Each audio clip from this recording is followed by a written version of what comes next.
What did you think would happen?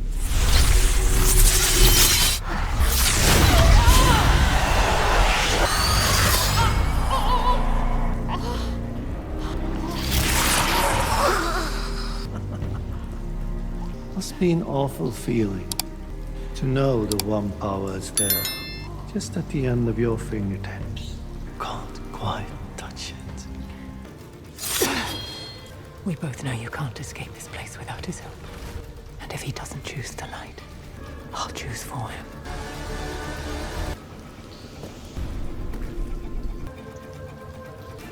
He's channeling, and you don't even know what he's channeling to do. Make her yours. He already was.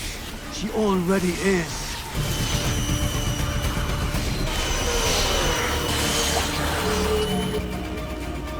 What are you doing? You can remake the world in your image, boy. What about what she wants as much as I want this? That woman doesn't care about being a wisdom, being a nice guy. That's not my love.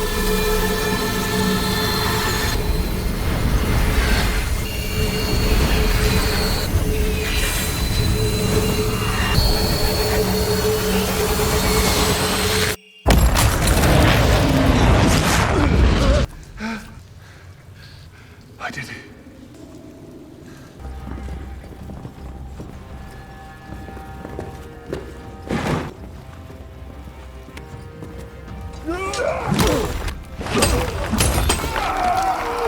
I said we were not to be disturbed. Glory to the builders. What can we do? Kingfisher flashes above the pond. Who gave you those words?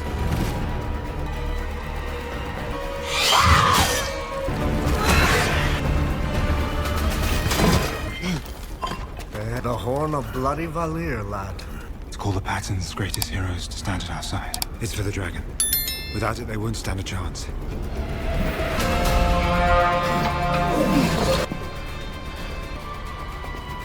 Hey, What is it?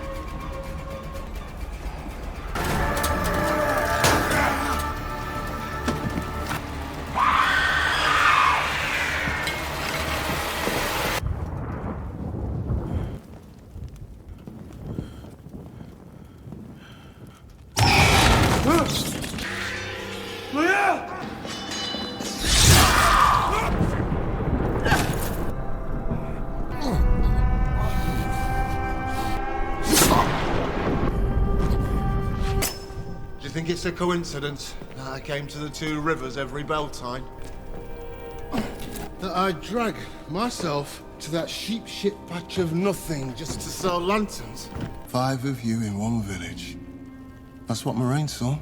That's why we sent the Trollocs, not to kill you, but to bring you to him. You thought he was defeated. Ah, there you go. Ran may be the dragon, but all 5 of you have a part to play. We can't go back to Faldara. I'm not going back. I felt it. The madness. I have a favor to ask you. Tell them I died here. I cannot lie. You owe me that much.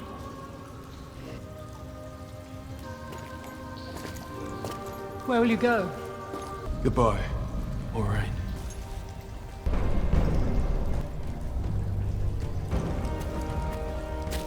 Your life was Rand.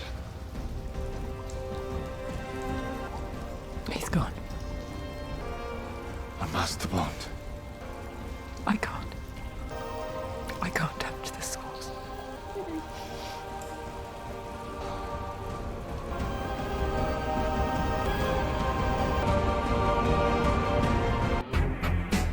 It is the shadow that stalks every step of Randall Thor's journey. Long before the last battle, before armies clashed or the Dark Ones stirred in earnest, the Dragon Reborn fought an enemy far closer, within his own mind. For in the Wheel of Time, saving the world is not only a matter of strength or prophecy, it is a matter of surviving yourself, the voice of Luz. Aaron. The first true sign comes as whispers, a flicker of words, a sudden echo in his thoughts.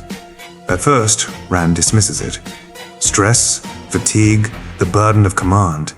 But the whispers grow louder, sharper, until they form a voice. Luz Terin Telamon, the last dragon. The man who lived 3,000 years before, who fought and failed, who killed his own family before taking his life in despair. And now, that broken soul lives in Rand's head. At times, Luz Therin offers insight, knowledge of the power, memories of the Age of Legends. At times he rages, screams, and begs for death. His presence blurs the line between reincarnation and madness. Is Luz Therin truly alive within Rand? Or is this nothing more than the creeping rot of the taint? Robert Jordan leaves the question deliberately uncertain, forcing the reader to share Rand's terror.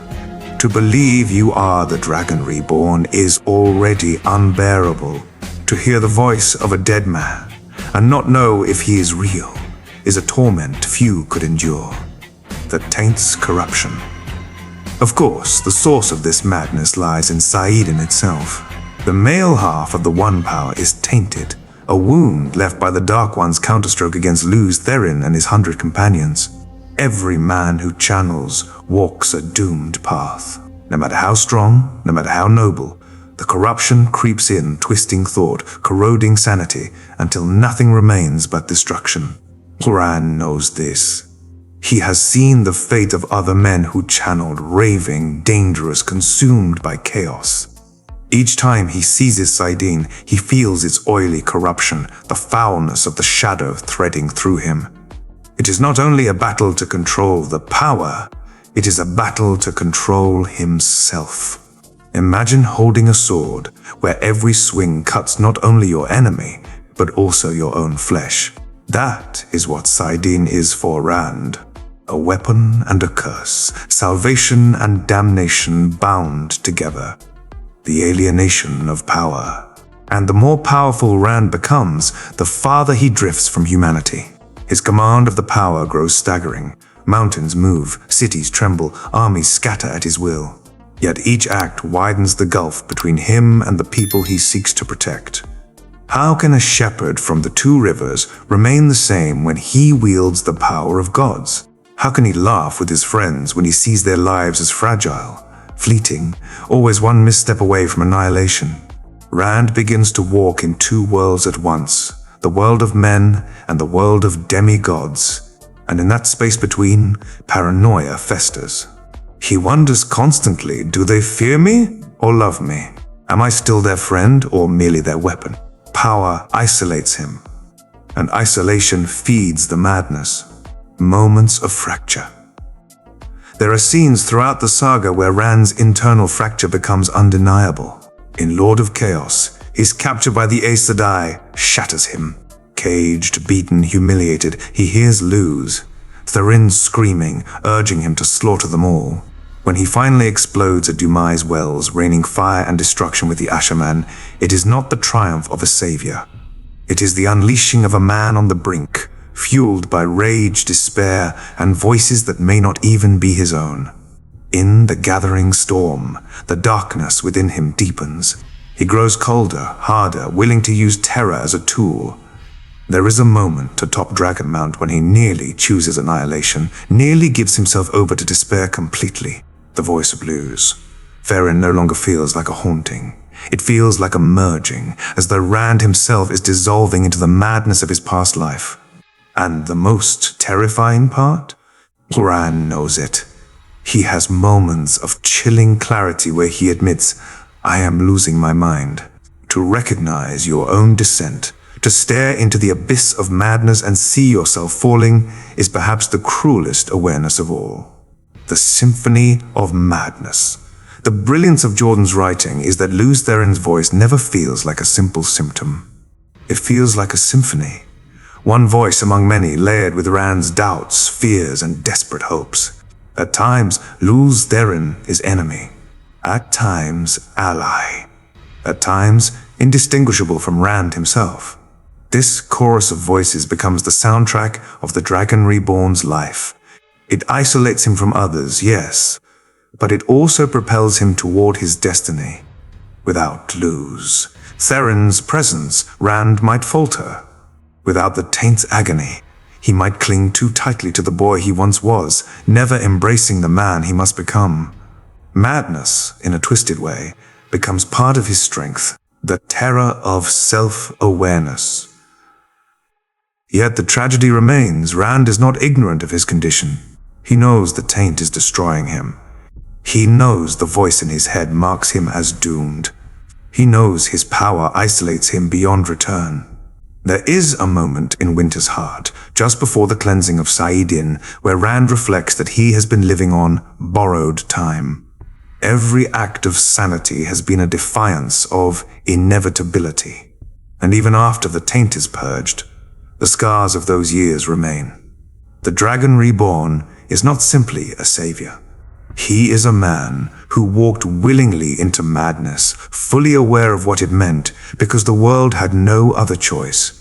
Rand al'Thor's struggle is not merely against the Dark One.